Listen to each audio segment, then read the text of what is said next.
इसमें भी दोगला लोग होता है क्या? पूरा पूरा पूरा। तो यानी कि संगीत को लोग देखिए राजनीतिक बना दिया है। जी। समझे? इसमें अपने आप पे लाइफ में देखिए अपने आप पे लोग को होना चाहिए, लेकिन दूसरे के भरोसा जो है ना, जी ये सब नहीं होता है। राजनीतिक बहुत है इसमें भी, बहुत बहुत ज्यादा राजनीतिक। अभी आप लाइन में जाइए, दोगला है उसमें आपको कहीं ना कहीं मिलेगा। या तो बिजनेस लाइन में जाइए, या तो कहूँ प्लाट में जाइए, या तो कोई राजनीतिक में जाइए। हर चीज में ठोकर ठोकर खा करके आगे बढ़ना जरूरी है आपको, ठीक है? वही वही वही जी। वही ना। और अभी जो है फिलहाल आपका कोई गाना आया था? हाँ, गाना तो मैंने बनाया बहुत सारा। कौन सा गाना है?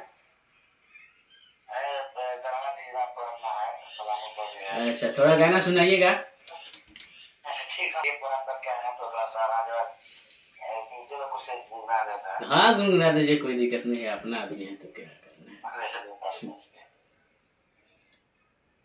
अरे कि लड़की छेड़ला जुर्माना बढ़वे, डिजिटली बबुआ जमाना बढ़वे। हमारे बहुत सुंदर राइटर हमारे सोनू प्रजापति जी जो कुमार यहाँ पे रहने वाले हैं। अच्छा। उन्हीं पे गाना लिखा हुआ है। ओ लड़की छेड़ला जुर्माना बढ़वे, डिजिटली बबुआ जमाना बढ़वे। जी। कोशिश नहीं करो, हाथ चाहो तारा धरे धरे, ढीला हाथ गढ़वा रे।